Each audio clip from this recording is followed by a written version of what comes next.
So they're down 2-1. And I understand that there are some out there who aren't feeling great about the Astros' current positioning in this World Series. But some of you guys are embarrassing yourselves. I'm going to go to a tweet that I woke up to this morning. This is from Keith, who I like. Nice guy online.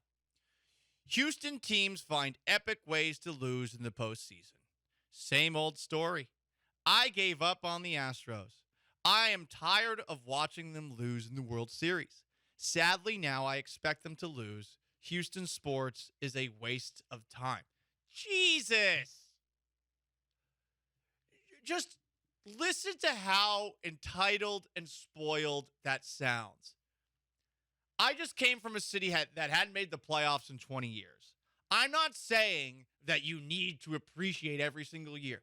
Once you've won a World Series, it tastes different. Everything sports-wise going forward. Any championship will change you as a fan. You will not be as hungry. You will not be as emotional when the team wins. That's how it goes, unless a bunch of time passes. I know this as a guy who grew up a Patriots fan. Did I appreciate the run the whole way? You're damn right. But it changes you. Still, I can't for the life of me understand someone saying, I am tired of watching them lose in the World Series. They're making it to the World Series every year, or at least the League Championship Series 6 years in a row. Some more texts. This is from today, 713-780-3776. I don't care about winning the West or having one of the best records in baseball going into the playoffs. I just want to be the hot team. We're choking again, just like we have every year outside of 2017. So literally every year that you don't win the World Series, you choke. I mean, I applaud the high standard you're creating for yourself. But this is sort of like where I'm at in my dating life. You know? Oh, I dated someone really hot back in 2015. She had a great ass, to quote Al Pacino. And I've been looking for that butt ever since. Maybe I'm not going to find it. Maybe I got to get over it. Maybe you have to accept that you can't have it every single year. To call them choke artists after, this stretch, it is way over the top. It's over the line. It's unbecoming, and it's embarrassing. And it's why these Philadelphians who, yes, were having their asses kissed left and right and perhaps some other things kissed by the Fox broadcast. The Phillies crowd, you have to quiet them. That's one of the keys to the game going in.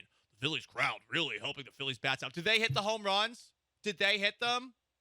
But this is why Philly fans don't respect Houston fans. That's all. You can take that personally or you don't have to care. I'm just saying that's the reality. And Evan Gattis doesn't respect you either. Now, I don't know if Evan Gattis had a few to drink or something like that, but Evan Gattis tweeted out late last night at, let's see, what time was this at? So we can try to figure out what's going through his head. 9:46. I find a lot of Astros fans very disrespectful towards the Astros. He continued tweeting, about 14 of y'all showed up in 2015. He's not wrong. I went to a bunch of games in 2015. It was generally rather empty unless it was a Friday or a Saturday. And look, understandably so. They sucked the year before. This town, let's face it, is a bit of a bandwagon town. But the bandwagon for the Astros should be a little bit more confident in itself. Instead, they're not. And Gattis said some nice things. Holy bleep, the parade in 2017. I was blown away by it. But Gattis just kept on saying some things that made sense. There was one thing he shouldn't have tweeted. We'll get to that in a moment. Who said no show in the World Series? To get to the World Series, you have to be the best team in your league. And then he continued by thinking to himself, I might get banned from Twitter and telling Cobos Q to go bleep themselves. And there was a tweet also where I don't get this one. Jason May responds, in 13, and my wife and I went to at least 12 Astros games, though, living in Los Angeles. Consider us 2 of your 14. You're a made man. We'll never forget your 2017 playoff moments. I don't get mad at our guys when they struggle. I hurt for them. Couldn't be prouder of this team. Evan Gattis' response, is your baby black? Now, that one, I don't even really know what to say other than, Jesus, dude, maybe you've had a few too many. Maybe it's time to put the Twitter away. Maybe that's why Evan Gattis tweeted a little bit later. I think it might be easier to get banned from Twitter than actually delete your own account.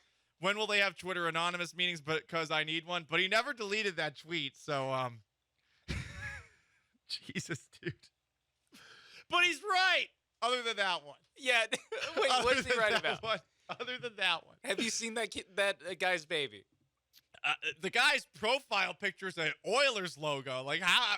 What a weird thing. Oh, that's even worse. Like, what a weird thing to respond, Sean. That guy could be black. I guess. I don't know how you got that from an Oilers helmet. No, I'm saying you can't tell anything. So that asking him about his baby is crazy. Very strange. I don't know how that relates to Astros fans being spoiled. I don't know. Maybe he had. I was with Evan Gattis this entire time until there. Then all of a sudden, now I'm like, wait, this man's delusional. He threw a Lance McCullers curveball with all the tells. Perhaps a hint of racism. You know what? It's okay. He had some good stuff, but that one got knocked out of the park. Dusty should have pulled him from the Twitter. They should have pulled him out after that one. You know, you can't leave him out there to continue dying. I can't believe he hasn't deleted that tweet. Whatever. To go back to Gattis' original point, Astros fans are spoiled. And I think you should own it. But at the same time, have a sack. It is 2-1. That's it. You guys have lived here forever. You might have been through some hell. Obviously, the Texans are a joke. The Astros in 05, that had to be really frustrating to get swept by the White Sox. And, of course, we have seen some frustrating World Series of late. To look at this team, though, and to think that there's some sort of negative juju in this town because the Oilers blew a 35-3 lead against the Buffalo Bills back in the day, or whatever you want to point at, oh, we don't get enough respect for the 2 Rockets titles that they won in the mid-90s because Michael Jordan wasn't playing. Like, just stop. This team is separate from all of it. This is the greatest stretch that you've ever seen a team in this city's history have, and I'm not telling you how to fan. Last night sucked, and it was embarrassing, and they should be held accountable for it. But you guys are all sniveling and whining like it's over. It's pathetic. It is completely pathetic. This is coming from one of the most arrogant sports fans that there is. Again, I grew up a Patriots fan, and I still got about 2 years left to cash on that, though. They suck now. But you guys have to stand your ground, laugh, chortle at the Philadelphia Phillies, who are so cute, taking a 2-1 series lead. Oh, look at that. They hit 5 home runs. Oh, that's cute. They took a 2-1 series lead. Phillies fans were cheering the first out of the game as loud as they cheered the Bryce Harper home run. I don't think that's a stretch. Like, they don't know what's going on. They don't know how this works. They're bandwagoners too, by the way. What happens when the Eagles lose one game? They might turn on Jalen Hurts and ask for Gardner Minshew to be under center. What happens when the Phillies lose 2 more games? Oh, they sucked all year long. Oh, whatever. And then they'll have a spin zone 3 months from now saying, well, what a great year it was as the regular season opens up, only for the Phillies to disappoint again in the regular season. But back to where we're at right now. Stop being a bunch of babies. Hold your bleeping ground. Do I need to put on some orange war paint, take my shirt off, get on a horse, pull up a sword, and yell at you like I'm William Wallace? Hold. Sorry, I shouldn't be the one doing this. I should be smacking the Astros around like it's the 1950s and I'm Gregory Peck in insert movie. But instead, I'm picking you guys up off the ground because you're crying everywhere. There's tissues all over the place. They're sad tissues.